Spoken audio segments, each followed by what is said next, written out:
নমস্কার বন্ধুরা, লিপিদনে আরও একটি নতুন ব্লগে সবাইকে স্বাগত জানাই। আশা করছি তোমরা ভালো আছো, আমিও ভালো আছি। তো দেখো, আজকে আমি রেডি হয়ে বেরিয়ে পড়েছি। আমাদের একটা বার্থডের ইনভাইট আছে। তো আজকে 29শে ডিসেম্বর আর আর আজকেই লাস্ট রবিবার, বছরের শেষ। তো দেখো, আমি রেডি হয়ে গেছি। তো দাদাভাই আর বাবা একটু রেডি হতে দেরি হয়ে গেল, তো আমি অনেকক্ষণ ধরেই রেডি হচ্ছি। তো দেখো, রেডি হয়ে এবারে আমি কি করব সেটা হচ্ছে, আগে যে গিফটটা দাদাভাই আর বাবা যে কিনে এনেছে সেই গিফটটায় আগে নামটা লিখবো, কেননা গিফটটা কী নিয়ে এসেছে আমারও ঠিক জানা নেই। তো দেখো, বিনা গিফট কর্নার থেকে আমাদের গিফটটা আনা হয়েছে। তো এই গিফটের মধ্যে কী আছে সেটা আমি বলতে পারবো না। যেটা শুনলাম যে একটা রোবটের যে মানে হয়, রোবটটা চলবে সেরকমই একটা জিনিস আছে। তো আমি সেটা আর দেখাতে পারলাম না তোমাদের। যাই হোক, তো দেখো আমি এবার বেরিয়ে পড়েছি। তো এখন প্রায় ঘড়ির কাঁটায় বাজে 1:10। তো বেরিয়েও পড়েছি। এবার আমরা পক্ষীরাজকে নিয়ে বেরোবো। তো দাদাভাই দেখো স্কুটিটা চালাচ্ছে, তো মা পিছনে বসেই আছে। সেই ভিডিওটা একটুখানি জাস্ট করলাম আমিও।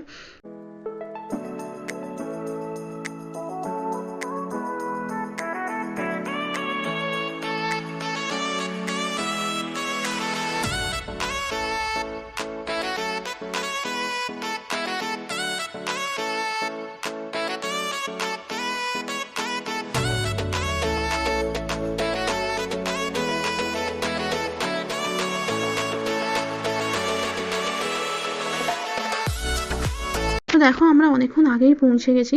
তো এসে দেখলাম কেক কাটিং হয়ে গেছে। তো যাই হোক, কিছু করার নেই। তো দেরি যখন হয়ে গেছে আর কিছু করার নেই। তো এখন বার্থডে গার্লের জন্য দেখো সাজানো হয়েছে, খুব সুন্দর লাগছে। এটা হচ্ছে লাঞ্চের ব্যবস্থাটা ভীষণ সুন্দর লাগে এরকমভাবে সাজাতে। আমিও করি, কিন্তু ভীষণ ভালো লাগে এগুলো করতে।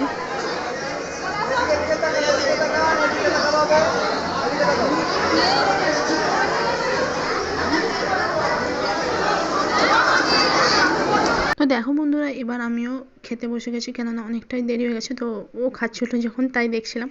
তো দেখো, আমার ফেভারিট ফ্রাইড রাইস আর চিকেন কষা ভীষণ সুন্দর লাগে আমার খেতে। কার কার এরকম ভালো লাগে আমাকে একটু জানিও। দেখো বন্ধুরা, এবার আমরা বেরিয়ে পড়েছি, রাস্তাতে আছি। আর আমাদের এখান থেকে বাড়ি যেতে 5 মিনিট লাগবে। তো আমি যতটা সবটাই তোমাদের সঙ্গে শেয়ার করলাম। তো যাই হোক, ভিডিওটা আর কন্টিনিউ করছি না। ভিডিওটা দেখে যদি তোমাদের ভালো লেগে থাকে, লাইক কমেন্ট শেয়ার আর নতুন চ্যানেলটা সাবস্ক্রাইব করে দিও। পাশে থাকা বেল আইকনটা টং করে বাজিয়ে দাও। তোমরা সকলে ভালো থাকবে, সুস্থ থাকবে। আমি নতুন ব্লগ নিয়ে আবার ফিরে আসবো। তো আজকে লাস্ট রবিবার, সকলে খুব ভালো কাটাও। এখনের মতো সবাইকে বাই বাই।